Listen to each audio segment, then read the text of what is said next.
Kumusta mga kaibigan? Welcome to Eureka's YouTube channel. And this time may bago naman po akong update about BIR. And this is all about the new portal na ila-launch ng BIR through their e-services facilities. Okay, so kung ikaw po ay isang taxpayer na wala pang PIN at meron kang paggagamitan ng PIN, so kailangan mo ito, then this video is for you. Okay, so this time ay pwede ka nang makakuha ng PIN without the need of going to BIR. Online lang, pwede ka nang makakuha ng PIN sa pamamagitan ng BIR e-services na available doon sa website ng BIR through this newly portal called Taxpayer Registration Related Applications. So this is not exclusively for PIN application. So continue natin, kaya samahan niyo po ako hanggang sa dulo ng video na ito. Okay, so itong memorandum na inilabas ng BIR ng October 13, 2023 is called the RMC 109-2023, which ang kanyang main topic is about this TRRA portal. Okay, so ano nga ba ang gamit ng TRRA portal na to? So ito po pwede ka nang mag-apply ng PIN online kung ikaw ay walang trabaho, nagpaggagamitan ka lang ng PIN for other purposes, at saka para to sa mga taxpayer na may babayarang one-time transaction sa BIR, like for example, bumili ka ng property, or nagbenta ka ng property, or meron po kayong mamanahin para sa loved ones ninyo na namatay, so magbabayad yun ng estate tax, and also yung mga may natanggap na donation, so yung date of donation naman po ang ano doon. So marami ang pinagagamitan ng PIN, kaya pwede ka maka-avail ng PIN to EU98 or under ONIT transaction. And also, itong portal na to ay pwede rin magamit ng mga pagre-register ng mga OFW at saka mga non-resident citizen, okay, na merong taxable income within our country. Also, doon sa mga business registered taxpayer, ubusan na libang sa resibo nila, mag-open ulit ng permit, you can use this portal. And kapag naman po ikaw ay meron kang i-update using form S1905, halimbawa po yung email address mo, it's either nakalimutan mo yung password and it is no longer possible for you to retrieve or recover your account, then you should create a new one dahil talagang kailangan mo ng email address kapag ikaw ay BIR registered, dahil dyan po kinukommunicate ni BIR sa atin yung ating mga letters and notices and mga update and others. Okay? So, importante po yun. Pagkakilang panibago, i-inform si BIR na, ito na po yung bago naming email address na gagamitin. Also, this portal will be used by registered taxpayer na gusto i-transfer yung PIN nila from one district to another district. So, I think ito'y para lang doon sa mga employee na nalipat na o mga employees na nag-iba ng address. So, you can use this portal and other non-business taxpayers.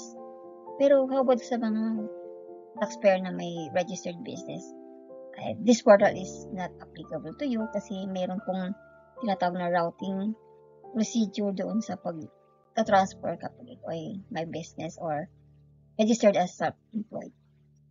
Okay, and also the last one is this portal can be used to update your maiden name. Of course, this is applicable lang sa mga female na taxpayer. Okay, so ito po yung actual memorandum.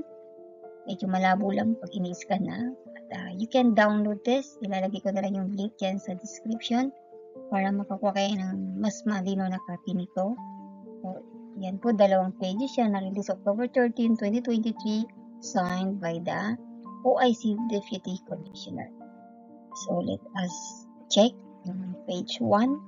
So, lagi po yan nasa pinaka-unahan sa taas, andyan yung memorandum number niya. Tapos kung ano yung subject matter ng memo. And then, ito yung description ng memorandum. Kaya sabi dito na, yun nga po, i-release si BIR itong TRRA portal sa October 16. So, abangan natin to. And then, let's try to explore together yung environment nito sa loob ng system ng BIR.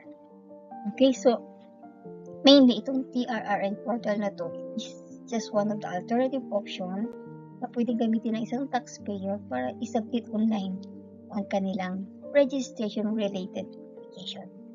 Okay, and this is done through email application. Okay, so sa ngayon hindi ko masyadong paliwanag pa to kasi wala pa mismo yung actual na portal. Pero pag release ito sa October 16, I will definitely create a tutorial or blog about this.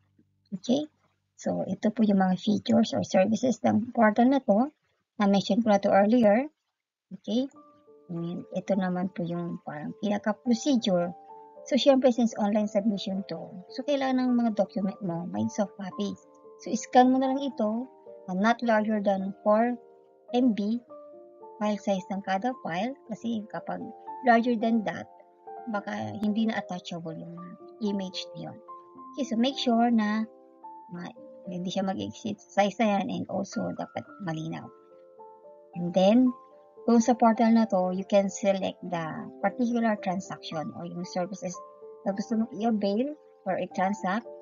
And then, you can select the RDO kung saan ka registered.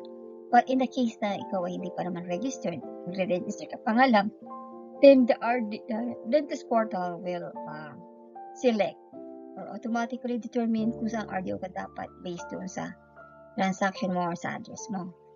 And then, you can click the email your application button. So, meron din pinipindot doon na email your application.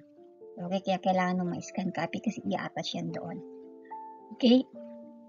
In the sense daw na yung email button or email your application button ay hindi mabuksan, meaning to say, hindi mo i-submit through that button yung iyong mga requirements, then merong po doon lalabas na email address ng BIR District Office kung saan mo pwedeng isend yung mga scanned documents mo, including your application.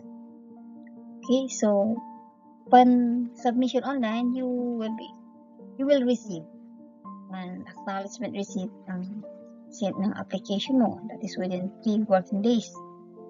And then, makaka-receive ka rin ng email na na-process na yung request. So, you can check kung may PIN ka na nga. Gamit naman yung OROS na system ng BIR. And then, pag ever na hindi nila na-process dahil may problema yung application mo, the BIR employee will contact the taxpayer, which is a good thing, ano? Sila na yung tatawag sa taxpayer. Kasi kung ikaw yung tatawag sa kanila, sad to say, napakahirap kumontak minsan. Sa dami ng tumatawag. Tapos, iisa lang ang kanilang contact number or per section, maaaring isa lang kanilang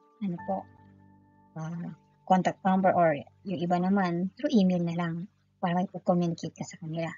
So, this is all for now. And then, hintayin na lang natin, abangan natin sa October 16 yung mismong portal ng TRRA na to. Until then, thank you, and hopefully nagustuhan ninyo. Sana po mag-subscribe kayo para ma-update kayo kapag may mga bagong update katulad po nito. And also, may mga importante po akong tutorial at nagbibigay din po ako ng mga mahalagang tip na maaari pong makatulong sa inyo about BIR.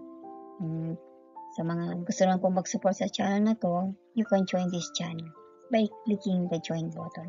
So until then, thank you and God bless.